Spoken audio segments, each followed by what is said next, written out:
Thanks for watching. I'm Margot Kinberg, and this is In the Spotlight, a closer look at a crime novel.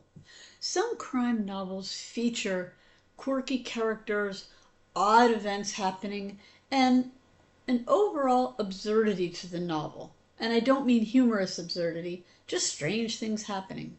For novels like this, the reader probably enjoys them best by going along for the ride. Let's take a ride like that today and turn the spotlight on Tim Dorsey's Hurricane Punch.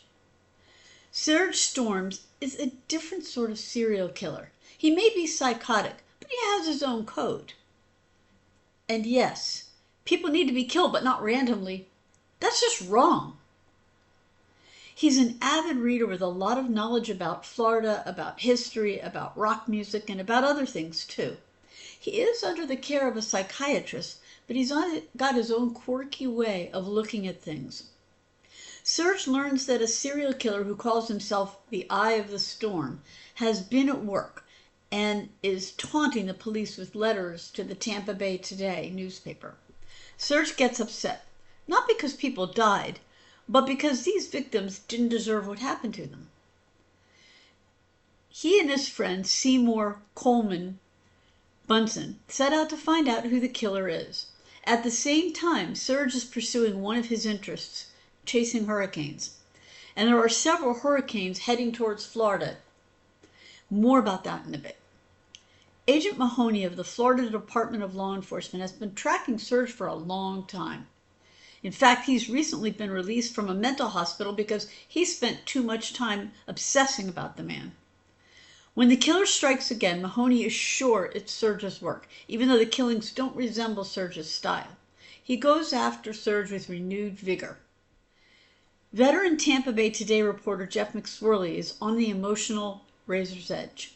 He's reported on many different crimes and is always deeply affected by the family and friends of the victim.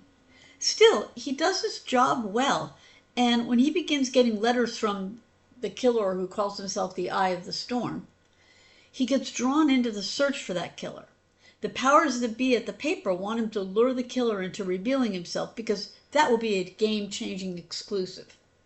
As the weather gets worse and the search for the killer goes on, Serge, Mahoney, and McSwirly's fates get woven together, and in the end, we find out the truth about the serial killer.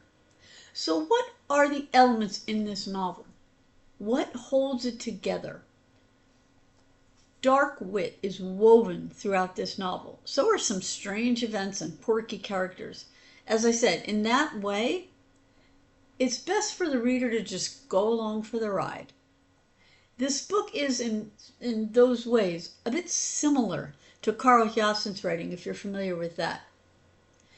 The main characters all have their oddities, and since the book is told from their points of view, third person, past tense, we learn about them. Serge is a very intelligent person with his own code. He thinks quickly and finds his way out of all sorts of difficulties. He's got a lot of random knowledge, too, that helps him. He is a killer, but he's by no means a mindless slasher. In fact, he gets offended at the idea. His friend Coleman is happy if he has beers and a marijuana stash. Coleman does try to be the voice of reason, but Serge is definitely in charge, so to speak. Mahoney is a good cop under a lot of pressure, mostly from obsessing about Serge and chasing him.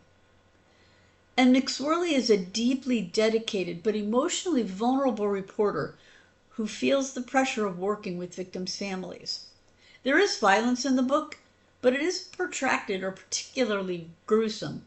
There is other explicitness, though. Readers who dislike profanity and sex in their reading will notice this.